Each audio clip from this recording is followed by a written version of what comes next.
नमस्कार मित्रांनो, तुम्हाला दाखवतो आज या प्लांट मध्ये काही जे पंच पॉइंट आहेत, जे छोट्या छोट्या मिस्टेक्स आहेत, ज्या काही इन्स्टॉलरने केलेल्या आहेत, त्या इन फ्युचर मध्ये त्याचा किती मोठा ऍक्सिडेंट होऊ शकतो किंवा त्या किती महागात पडू शकतात. तर ते अशा छोट्या छोट्या मिस्टेक्स तुम्हाला ह्या व्हिडिओतून मी दाखवतो. चला तर मग आपण ते बघूया. आपला सगळ्यात फेवरेट पॉइंट म्हणजेच मॉड्यूल टू मॉड्यूल अर्थिंग. बघा इथे या प्लांटला सुद्धा मॉड्यूल टू मॉड्यूल अर्थिंग केलेली नाहीये. मे बी इथल्या इन्स्टॉलरला माहित नसेल की मॉड्यूल टू मॉड्यूल अर्थिंग न केल्यामुळे काय प्रॉब्लेम होऊ शकतो. तो इफेक्ट आज नाही जाणवणार, पण येत्या 4 ते 5 वर्षानंतर जेव्हा ह्या मॉड्यूल्सला पीआयडी इफेक्ट लागेल तेव्हा त्याला जाणीव होईल की एक छोटी गोष्ट न केल्यामुळे किती मोठा लॉस होऊ शकतो.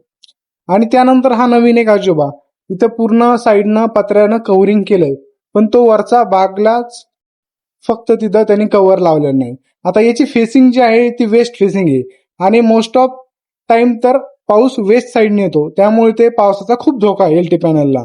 ट्रान्सफॉर्मरच्या साईडला जे नेट आहे त्या नेटला जिथं वेल्डिंग केलेली आहे तिथं त्यांनी बिटुमिनस पेंट किंवा सिल्वर पेंट लावलेला नाही, त्यामुळे तुम्ही बघू शकता की ते पूर्ण भाग रस्टी झालेला आहे आणि ते रस्टी झाल्यामुळं ते वीक होणार.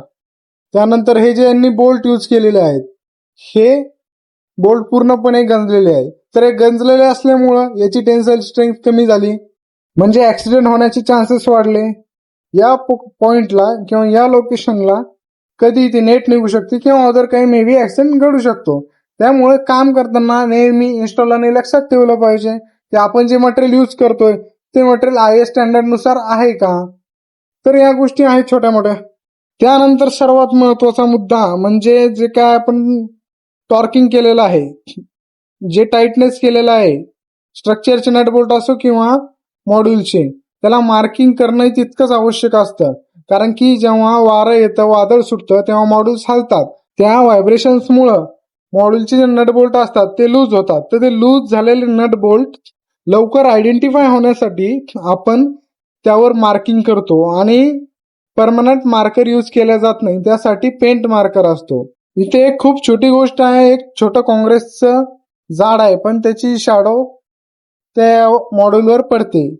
याचा जो इफेक्ट आहे तो तुम्हाला मी ऑलरेडी सांगितलेला हॉटस्पॉट जनरेट होतो. त्यानंतर हे जे DWC पाईप आहे त्याला फोम अप्लाय केलेला नाही, त्यामुळे यात मॉइश्चर इंग्रेस, वॉटर इंग्रेस होण्याची दाट शक्यता असते. त्यामुळे हे छोटे छोटे पॉइंट निग्लेक्ट केले नाही पाहिजेत. तर हे होते आजचे काही पंच पॉइंट्स जे आपण काढलेत. तर मित्रांनो, अशाच व्हिडिओसाठी, अशाच इन्फॉर्मेशनसाठी आपल्या चॅनलला सबस्क्राईब करा, व्हिडिओला लाईक करा, वाटलं तर कमेंट पण करा, शेअर पण करा आणि असं सपोर्ट करा. थँक्यू.